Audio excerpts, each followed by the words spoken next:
अस्सलाम फ्रेंड्स, मेरा नाम है अरहम और आप देख रहे हैं ट्रुथ टेल्स। उम्मीद करता हूँ आप लोग खैरियत से होंगे।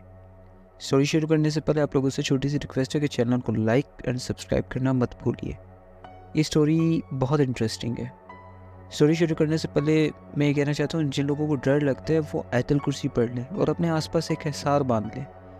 सुना है जब इन मखलूक़ात का जिक्र होता है तो ये बहुत इंटरेस्ट देती है और हमारे बहुत पास आ जाती है।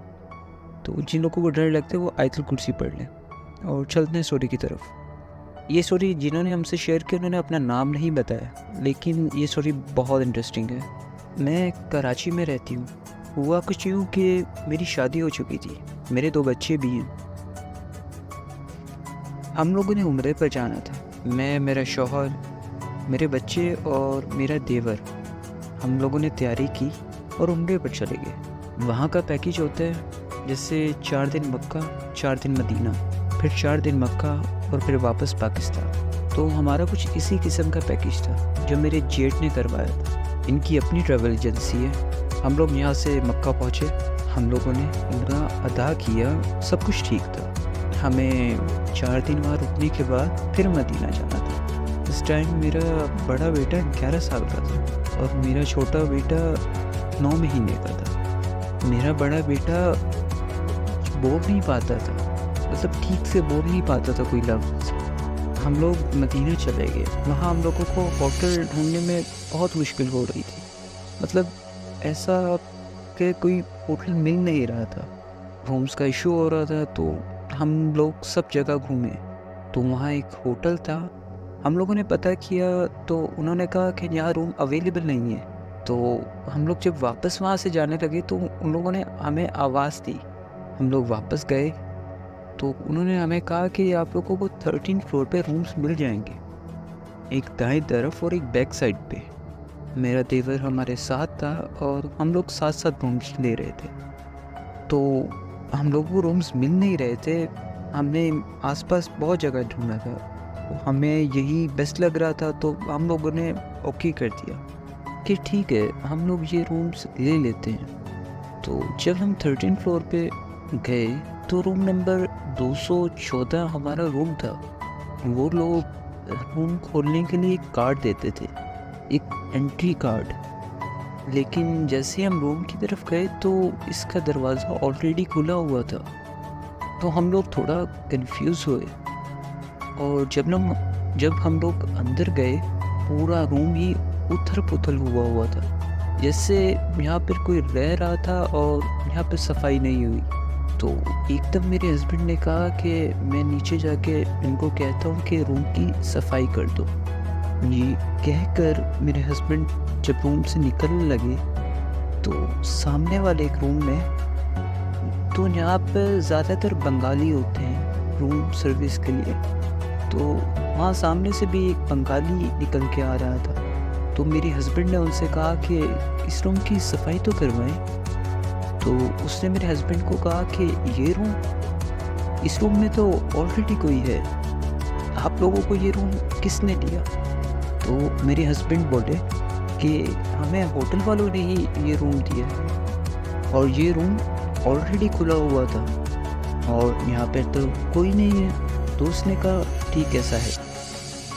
तो उसने कहा मैं देखता हूँ। तो उसने जब देखा तो रूम में वाकई ही कोई नहीं था। तो वो नीचे गया और वापस ऊपर आया और मेरे हस्बैंड को कहा कि इस रूम में जो भी थे वो पता नहीं बिना बताए कैसे चेकआउट कर गए। इस टाइम वो बंगाली भी थोड़ा वियर्ड नज़र आ रहा था। बहरहाल इन्होंने रूम की सफाई करवाई और हम लोग भी रूम में शिफ्ट हो गए। इस रूम का हुलिया कुछ इस किस्म का था कि इसमें 3 बेड थे। तो मैंने और मेरे हस्बैंड ने वहाँ 2 बेड को आपस में मिलाकर एक बेड बना दिया और वहाँ खिड़की के पास एक सिंगल बेड था। मैं जब इस बेड पर बैठी तो मुझे बहुत अजीब सी फीलिंग आई और मतलब बहुत भारीपन सा फील हो रहा था और चक्कर से आने लगे। मैं बताते चलूँ कि वो रमज़ान का महीना था और वहाँ काफ़ी रौनक थी और ताक रातें चल रही थी। हम लोग काफ़ी थके हुए थे। हमने सोचा थोड़ा आराम कर लेते हैं, फिर खाना वगैरह खाएंगे और फिर सहरी वगैरह का भी इंतज़ाम करेंगे।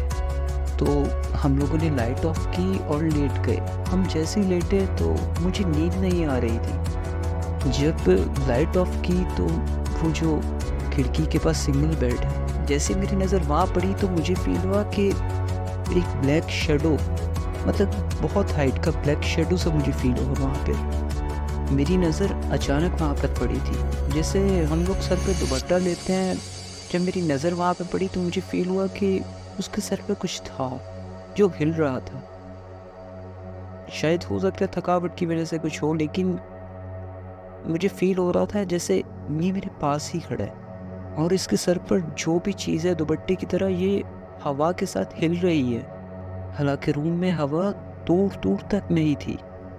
ये देखकर मैं काफ़ी डर गई और मैंने पढ़ना शुरू कर दिया। और फिर पता नहीं कब मेरी आंख लग गई, और जब थोड़ी देर के बाद मेरी आंख खुली तो मैंने अपने हस्बैंड को उठाया कि उठ जाओ, सहरी का टाइम हो गया है और फिर हमने नमाज़ पढ़ने भी जाना है।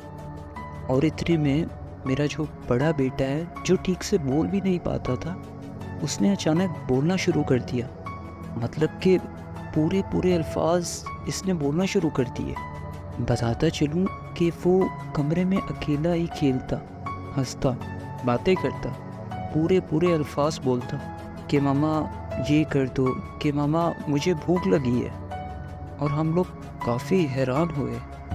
फिर हमने सोचा कि हम ऐसी जगह आए हैं कि अल्लाह पाक ने करम कर दिया हो और ये बोलने लग गया हो। इस रूम में जाते थे तो लेफ़्ट साइड पे वॉशरूम था, एक पतली सी गली थी और फिर अंदर कमरा शुरू हो जाता था। खैर फिर हमने अपने देवर को कॉल किया और इसे सहरी के लिए कहा और फिर सोचा कि हम लोग नमाज़ पढ़ने चलेंगे।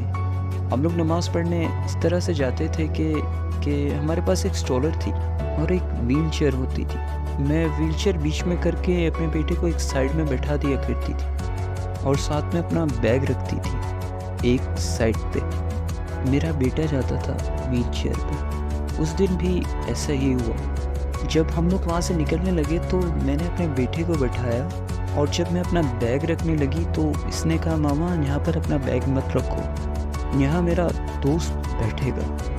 वो मुझसे क्लियर कन्वर्सेशन कर रहा था। तो मेरे हस्बैंड ने भी मेरी तरफ देखा और हैरान हुए कि कौन दोस्त। मेरे हस्बैंड ऐसी चीज़ों से बहुत ज़्यादा डरते हैं, तो मैंने रात वाली बात पर इनको नहीं बताई कि कहीं वो डर ना जाए। तो मेरे बेटे ने मुझे वहाँ बैग नहीं रखने दिया। उसने कहा मेरी गोद में रख दें या फिर पीछे लटका दें। तो मैंने बैग को पीछे लटकाया और हम लोग चले गए। तो हम जैसे जैसे नीचे जा रहे थे तो मेरा बेटा यही शो करवा रहा था कि जैसे इसके साथ कोई है जो इससे बातें कर रहा है। इस वक्त मुझे घबराहट हो रही थी और वो सारे सीन मेरे दिमाग में घूम रहे थे कि इस कमरे में कोई मसला है। इसके बाद हम लोगों ने सहरी की और नमाज़ वगैरह पढ़ी।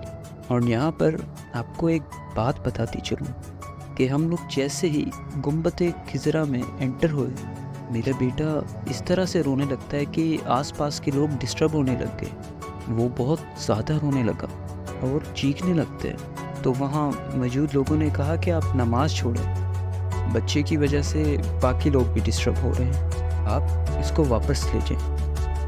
वो इतनी शिद्दत से रो रहा था कि हमें ऐसा लग रहा था कि हमने जैसे किसी के बच्चे को किडनैप किया है।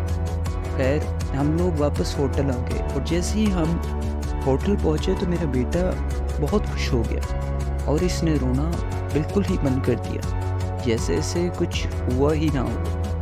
वो बिल्कुल ठीक ठाक हंसने खेलने लगा। और जो मेरा छोटा बेटा था जो इस टाइम कॉलिंग करता था, वो इस टाइम अचानक से चलने लग गया। मतलब कि वो बेड पकड़कर खुद ही खड़ा हो जाता था और वो भी कमरे के उसी कोने की तरफ देखकर हंसता था। मेरा बेटा उस सिंगल बेड की तरफ जाए और मुझे ऐसे शो करवाए कि मामा देखो मेरा दोस्त क्या कर रहा है। मेरे हस्बैंड भी थोड़ा अजीब हो रहे थे और अब हमें ये परेशानी भी थी कि अब हमें दोबारा होटल कहाँ मिलेगा। खैर जैसे तैसे करके हम लोगों ने फजर की नमाज़ पढ़ी और लाइट ऑफ करके लेट गए। तो मेरी आँख लगी अभी 2 मिनट ही हुए थे कि मुझे ऐसा लगा कि जैसे मेरा जिस्म भारी हो रहा है। मैंने एकदम घबरा कर अपने मुँह से ब्लैंकेट उठाया, तो बिल्कुल मतलब जैसे ही मैंने वो ब्लैंकेट अपने मुँह से उठाया तो मेरी नज़र उस कोने पे पड़ी। वो बिल्कुल सेम सिचुएशन थी। मुझे फिर से उसी जगह पर एक बहुत लंबी हाइट का काला शैडो दिखा। वो लंबा सा ब्लैक कलर का शैडो, बिल्कुल इसी तरह से उसके सर पे वही दुपट्टा हिल रहा था और इस टाइम मेरी जान पर बन गई। मैं घबरा कर उठी और मैंने अपने हस्बैंड को उठाया। मैंने इनको कुछ भी नहीं बताया। मैंने कहा कि मैं इबादत करने जा रही हूँ। मैं बहुत ज़्यादा घबरा गई थी। मेरे दोनों बच्चे सो रहे थे। मेरे हस्बैंड ने कहा नहीं नहीं, थोड़ा आराम कर लो। मैंने कहा कि हम यहाँ आराम करने थोड़ी आए हैं। मैंने कहा कि मैं जा रही हूँ। तो मेरे हस्बैंड ने कहा कि ठीक है, पर अकेली नहीं जाओ, मोहित को साथ ले जाओ। मोहित मेरे बड़े बेटे का नाम है। तो मैंने कहा ठीक है। मैंने अपने बड़े बेटे को उठाया और वहाँ से निकल गई। मैंने कार्ड वगैरह उठाया और अपने हस्बैंड को कहा कि मैं बाहर से लॉक कर रही हूँ और ये कार्ड मेरे पास है। मेरे हस्बैंड ने कहा कि ठीक है और हम लोग बाहर निकल गए। ऐसे ही टहलते हुए और मार्केट देखते हुए हरम की तरफ निकले। इस टाइम मेरा बेटा बिल्कुल नॉर्मल था। तो मैंने अपने बेटे को कहा कि मैं गुम्बद खिजरा के पास जाकर तुम्हारी पिक्चर बनाऊंगी। तो उसने कहा ठीक है मामा। इतने में मुझे बहुत ज़्यादा बेचैनी और घबराहट होने लगी। मुझे अंदर से फील हुआ कि मुझे वापस जाना चाहिए। तो मैंने अपने बेटे को कहा कि चलो वापस रूम में चलते हैं। तो मैंने इसे कहा कि भागो तुम, मैं तुम्हें पकड़ूंगी। मेरी दिल की धड़कनें उस वक्त इतनी तेज़ हो रही थी कि मुझे ऐसा लग रहा था कि कुछ गलत हो रहा है। हमारा होटल गुम्बद खिजरा से ज़्यादा दूर नहीं था। मेरा बेटा आगे आगे भागा और मैं इसके पीछे पीछे भाग रही थी। हम लोग जैसे ही होटल पहुँचे, हम लोग लिफ्ट में पर 3rd फ्लोर पर गए। तो जैसे ही लिफ्ट का दरवाज़ा खुला है तो मेरे हस्बैंड की ज़ोर ज़ोर से चिल्लाने की आवाज़ आ रही थी। मैंने ना आओ देखा ना ताओ देखा, अपने बेटे को छोड़कर जल्दी से कमरे की तरफ भागी, क्योंकि मेरा छोटा बेटा मेरी फीट पे था। मैंने जैसे ही अपने कमरे का दरवाज़ा खोला तो मेरे हाथ पाँव सुन्न हो गए थे। मेरे हस्बैंड ने मेरे छोटे बेटों को गले से इस तरह पकड़ के उठाया हुआ था। दोनों हाथों से उसका गला पकड़ा हुआ था। उसको ऐसे हवा में लटकाया हुआ था कि जैसे कोई बेजान चीज़ उनके हाथों में हो। वो इस तरह उसका गला दबाकर उसे झंझोड़ रहे थे और मेरा बेटा चीख रहा था। तो मैंने उनको कहा कि अदनान साहब, ये आप क्या कर रहे हैं? तो मेरे हस्बैंड ने जिन नज़रों से मुझे देखा, मुझे ऐसा लगा कि मेरे पैरों से जान निकल गई हो। मेरे शौहर ने आंखें फाड़ कर मुझे देखा। इनकी आंखें बहुत लाल हो रही थी। फिर उन्होंने मुझे कहा कि दफ़ा हो जाओ यहाँ से। मेरे हस्बैंड बहुत तमीज़दार और इज़्ज़त से बात करने वाले इंसान हैं। तो जैसे ही मेरे जहन में आया कि इस कमरे में पहले से कोई मसला है, तो मैंने दरवाज़े पर खड़े होकर ही आयतल कुर्सी और जो दुआएं मुझे आती थी पढ़ना शुरू कर दी। तो मैंने जैसे ही अपने हस्बैंड पर फूंक मारी तो इन्होंने बहुत ज़ोर से मेरे बेटे को बेड पे फेंका और वो एकदम से नीचे बैठ गए, जैसे इनके जिस्म से जान निकल गई और वो दोनों हाथों से अपना वो ऐसे सर पकड़ के बैठे कि जैसे ऐसा लग रहा था कि उनके अंदर कोई रूह नहीं है, वो बेजान हो गए हों। तो मैंने हस्बैंड से पूछा कि क्या हुआ है आपको? इस टाइम भी मुझे इनसे डर लग रहा था कि कहीं मुझे मारना ना शुरू कर दें। तो इन्होंने एकदम घूर कर मेरी तरफ देखा और मुझसे कहा कि मुझे सोना है, और ये बात बोलकर वो लेट गए। वो लेटने के 2 मिनट बाद ही बोले कि जी क्या हुआ था? तो मैंने इनको कहा कि आप इस तरह से कर रहे थे। तो इन्होंने कहा कि पता नहीं मुझे क्या हो गया था, मुझे कुछ समझ नहीं आया, मैं अपने कंट्रोल में नहीं था।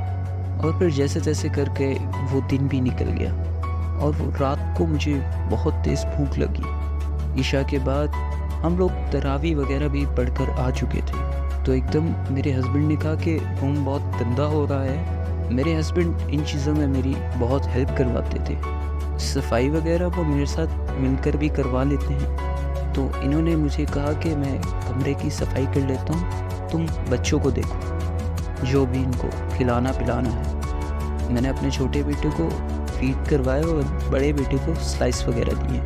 और मेरी बड़ी बेटी की वही रूटीन चल रही थी। ये मेरा दोस्त है, मेरे साथ बैठा है, इसने मेरे साथ खाना खाना है। वो बिल्कुल इस तरह से बिहेव कर रहा था कि मुझे बहुत तेज़ भूख लगी। तो मैंने अपने हस्बैंड को बोला कि आप हाजी को बोलो कि वो बाहर से खाना ले आए। तो इन्होंने कहा ठीक है, मैं इनको बोल देता हूँ। तो मेरे हस्बैंड ने मेरे देवर को फ़ोन किया और कहा कि हमारी भाभी को बहुत तेज़ भूख लग रही है, ऐसा करो खाना बाहर से ले आओ। तो उसने कहा ठीक है। मेरे हस्बैंड रूम की सफाई करने लग गए और मैं बच्चों के साथ लगी हुई थी। इतने में दरवाज़ा नॉक होता है और मेरे हस्बैंड जाकर दरवाज़ा खोलते हैं। तो मेरा देवर सामने खड़ा है और मेरे हस्बैंड के हाथ में कचरे की थैली थी। तो मेरे हस्बैंड ने कहा कि मेरे हाथ में कचरा है और मेरे हाथ भी गंदे हैं, अंदर जाकर अपनी भाभी को दे दो। वो अंदर आया और बेड के पास खड़े होकर बड़े अजीब तरीके से मुझसे कहा कि ये लो, बहुत भूख लगी है ना तुझे। मैं हैरान होकर इसको देखने लगी। मेरा देवर मुझसे बहुत इज्जत से बात करता है। मैंने कहा हाँ दे दो। उसने मुझे देने की बजाय खाना बेड पर ही लग लिया, एकदम पलटकर जाने लगा। तो मैंने पूछा कि कहाँ जा रहे हो? तो उसने कहा कि मैं वॉशरूम जा रहा हूँ, जबकि मेरे हस्बैंड दरवाजे पर ही खड़े होकर कचरा वगैरह समेट रहे थे। तो मेरा देवर हमारे वॉशरूम में चला गया। मेरे हस्बैंड भी देख रहे थे और मैं भी वहाँ बैठी हुई थी। फिर मेरे हस्बैंड कचरा वगैरह फेंक के रहे। जब 5-7 मिनट गुजर गए तो मेरा देवर वॉशरूम से निकला ही नहीं। मुझे शदीद भूख लगी थी, तो मैंने सोचा मैं क्या करूं। तो मैंने अपने हस्बैंड को कहा कि जाकर वॉशरूम का दरवाज़ा नॉक करें और उसको बोलें कि जल्दी आए और खाना खाएं। तो मेरे हस्बैंड ने बोला कि आ जाएगा, और इतने में 5 मिनट और गुजर गए। तो मेरे हस्बैंड ने इसे आवाज़ दी कि यार अब आ जाओ बाहर, और कितनी देर लगाओगे। अंदर से पानी गिरने की आवाज़ आने लगी। तो मेरे हस्बैंड ने कहा कि बस आने ही वाला है। अभी यही सीन चल रहा था कि मैंने कहा कि मुझे बहुत भूख लगी है, मैं खाना खाने लगी हूँ। जब वो आए तो आप दोनों भाई मिलकर खाना खा लेना। तो मेरे हस्बैंड ने कहा कि ठीक है खा लो। तो वो वॉशरूम वाली गली थी, तो मैंने वही दस्तरखान खोल कर बिछा लिए और खाना खाने बैठ गई। मैं खाना खाकर फ्री होने वाली थी तो मैंने अपने हस्बैंड से मजाकन कहा कि ऐसा भी क्या करने गया है वॉशरूम जो अभी तक बाहर नहीं निकल रहा। थोड़ी देर बाद मेरे हस्बैंड ने फिर से आवाज़ लगाई और फिर से फ्लश की आवाज़ आने लगी। तो मेरे हस्बैंड ने मुझसे कहा कि छोड़ो तो आ जाएगा वो, मुझे अभी इतनी भूख नहीं है। कि इतने में हमारा दरवाज़ा नॉक हुआ। मेरे हस्बैंड पूछते हैं कि कौन है। मेरे हस्बैंड जैसे ही पूछते हैं कि कौन है तो मेरी देवर की आवाज़ आती है, भाई दरवाज़ा खोलो मैं हूँ। तो इस पर मैंने कहा कि दरवाज़ा वो तो तुम खोलोगे ना। मुझे लगा कि वॉशरूम का दरवाज़ा बचा है। मैं और मेरे हस्बैंड कंफ्यूज हो गए थे कि ये वॉशरूम के दरवाजे की आवाज़ आई है या बाहर के दरवाजे की। तो उस पर मेरे देवर ने कहा कि मैं कैसे दरवाज़ा खोलूँ, दरवाज़ा तो आप लोग खोलेंगे ना। तो मेरे हस्बैंड ने कहा कि यार तू अंदर है, दरवाज़ा तू खोलेगा, मैं कैसे खोलूँ। तो उसने कहा कि भाई मैं बाहर खड़ा हूँ, दरवाज़ा खोलें। या आप लोग क्या मजाक कर रहे हैं मेरे साथ। तो मैं और मेरे हस्बैंड एक दूसरे की शक्ल की तरफ देखने लगे कि ये क्या बोल रहा है कि मैं बाहर दरवाजे पे खड़ा हूँ। तो मेरे हस्बैंड ने जब दरवाज़ा खोला तो सामने मेरा देवर खड़ा था। इस टाइम मेरे और मेरे हस्बैंड के पैरों तले ज़मीन निकल गई कि ये तो हमारे सामने वॉशरूम गया था और फ्लश की आवाज़ भी आ रही थी, तो ये बाहर से कैसे आ रहा है। तो मैंने एकदम से कहा कि हाजी तुम तो वॉशरूम में गए थे। मेरे देवर का नाम हाजी है। तो उसने कहा भाभी क्या हो गया आपको, वॉशरूम में गया था लेकिन अपने वॉशरूम में गया था, आपकी वॉशरूम में नहीं। तो मेरे हस्बैंड ने कहा नहीं, तू हमारी ही वॉशरूम में गया था, मैं यहाँ खड़ा था और तुम खाना लेकर आए थे। तो इसने कहा कि मैं खाना लेकर आया था। मैंने इससे कहा कि तुमने मुझसे अजीब तरीके से बात भी की थी कि ये लो खाओ खाना, तुम्हें बहुत भूख लगती है ना। तो उसने कहा कि भाभी मैंने आपको कब खाना दिया, मैंने तो भाई को खाना दिया था। तो मेरे हस्बैंड ने कहा कि तुम्हारा दिमाग तो ख़राब नहीं हो गया। मेरे हाथ में खचरे की थैली थी, तुम खाना लेकर आए थे। मैंने तुम्हें कहा कि मेरे हाथ गंदे हैं, जाकर भाभी को दे दो। मेरा देवर एकदम हंसने लगा और हमसे कहा कि आप लोग मेरे साथ मजाक कर रहे हैं ना, है ना?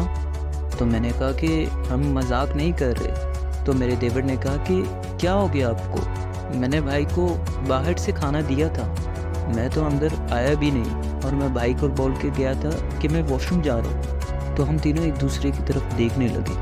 मैंने उनको नहीं बताया था कि मुझे रात में ये सब नज़र आया था, जबकि सब ये बात नोट कर रहे थे। हम तीनों बहुत ज़्यादा खौफज़दा हो गए। जब हमने वॉशरूम का दरवाज़ा खोला तो वो खुला हुआ था। ये देखकर हम और भी ज़्यादा डर गए। तो मैंने कहा कि मैं अब और नहीं छुपा सकती, मुझे बता देना चाहिए इनको। मेरा जो देवर था वो बेड के उस कोने के पास खड़ा होकर बात कर रहा था। तो उसने कहा कि क्या हो गया भाभी? तो मैंने उससे कहा कि मैं जब से यहाँ आई हूँ मुझे पता नहीं क्यों चक्कर आ रहे हैं और भारीपन सा भी फील हो रहा है, और जब से हम लोग यहाँ आए हुए हैं ये मसले हमारे साथ हो रहे हैं इसी कमरे में। तो मेरे हस्बैंड और मेरे देवर की आंखें फटी की फटी रह गई, ये क्या बोल रही हैं? और अगले दिन हमें वैसे ही यहाँ से चेकआउट करना था। तो मेरे हस्बैंड ने कहा कि बस अब चुप हो जाओ और अब इस बारे में कोई बात ना करो, कल सुबह हमें वैसे ही यहाँ से निकलना है। खैर हम लोग चुप हो गए, लेकिन दिमाग में यही सब बातें चल रही थी कि आज रात हम यहाँ होटल में नहीं गुजारेंगे बल्कि गुम्बद की ज़रा में ही गुजारेंगे इबादत करके, और सुबह ही वापस होटल आएंगे। खैर हम लोग चले गए और मैंने अपने हस्बैंड को कहा कि आप मोहित को अपने साथ ले जाओ, हाशिर को मैं अपने पास रखूँगी। तो मैं हाशिर के पास बैठी थी और सुबह के 6:30 हो गए थे। तो मैंने अपने हस्बैंड को वॉइस मैसेज किया कि मैं होटल की तरफ जा रही हूँ, लोग भी वहीं आ जाना। मैं अपने छोटे वाले बेटे के साथ होटल चली गई और जाकर सो गई। तो मैं जब सोकर उठी तो मेरे हस्बैंड ने कहा कि मोहित ने जो हमारे साथ किया है, हम लोग बहुत शर्मिंदा हुए गए। ऐसे लग रहा था कि जैसे मैं और हाजी इसे अगवा करके लेके जा रहे हूँ। जिस तरह से ये तड़प रहा था, बहुत ज़्यादा चीख रहा था कि हमें भी लगने लगा कि हमने भी किसी का बच्चा अगवा किया। ये हमें पहचान ही नहीं रहा था। और फिर एक बुज़ुर्ग आए, उन्होंने इसके सर पर हाथ रखा और फिर ये गलूदगी में चला गया। फिर हम लोग सीधा होटल आए और आकर सो गए। और फिर हम लोगों ने पैकिंग वगैरह की और मक्का के लिए वापस रवाना हो गए। मक्का आकर भी मेरी बेटी की वही रूटीन रही कि वो किसी से बातें करता था, किसी के साथ खेलता था। मक्का में हमारे जो खाने का इंतज़ाम था वो हमारे होटल वाले ही करते थे। तो हम लोग जब खाना खाने जाते थे तो मेरा बेटा साथ वाली चेयर पर किसी को बैठने नहीं देता था, कहता था यहाँ मेरा दोस्त बैठेगा।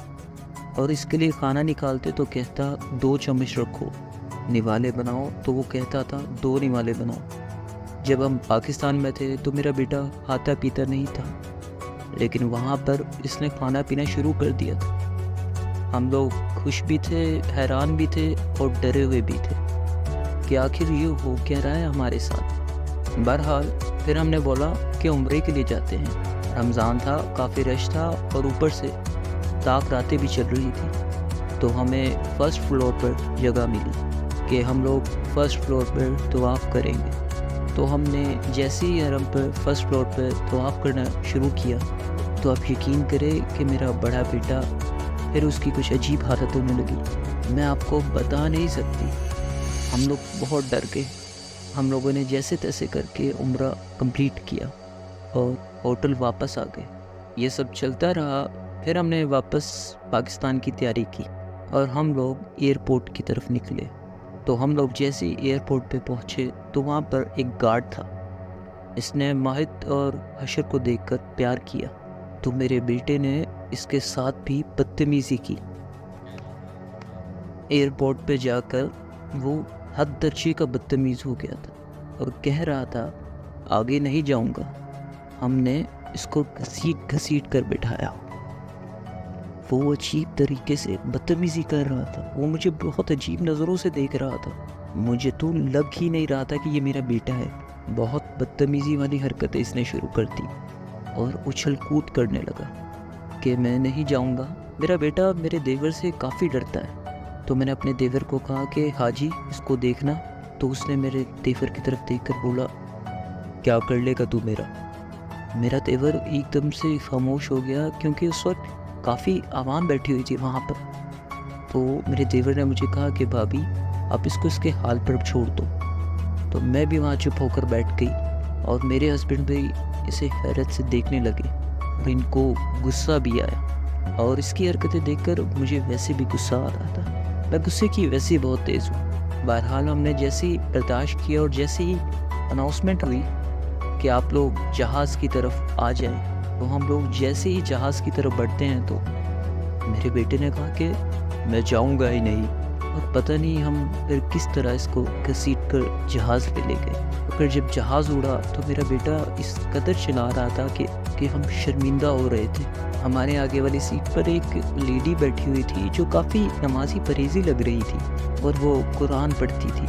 पहले तो वो काफ़ी देर देखती रही और फिर अचानक उठी तो मेरी बेटी की तरफ देखकर इसको मुंह पर उंगली रखकर इशारा किया, खामोश हो जाओ। उसने मेरे बेटे के सर पर हाथ रखा और मेरा बेटा बिल्कुल कंडीशन में गनूदगी में चला गया, जैसे इसको बेहोश कर दिया हो या नींद का इंजेक्शन लगा दिया हो। तो वो सो गया। फिर हम जब लोग पाकिस्तान पहुँचे और एयरपोर्ट से निकलने वाले थे तो इसे होश आया। और फिर जब उसे होश आया तो वो बिल्कुल पहले की तरह हो गया। पहले जब वो हुआ करता था, जब वो बात नहीं कर पाता था, सिर्फ प्रॉपर अल्फाज नहीं बोल पाता था, बिल्कुल इसी तरह इसके से बोलने लग गया। तो आरम भाई ये था मेरा वाक़या, जो इतना खौफनाक तो नहीं था लेकिन बिल्कुल सच्चा था। उम्मीद है आपके व्यूअर्स को पसंद आएगा। तो बहुत बहुत शुक्रिया कि आपने अपनी स्टोरी हमसे शेयर की। दोस्तों उम्मीद करता हूँ आज की स्टोरी आप लोगों को अच्छी लगी होगी। तो अगर अच्छी लगी हो तो चैनल को लाइक और सब्सक्राइब करना मत भूलिए और प्लीज़ कमेंट भी कर दीजिए।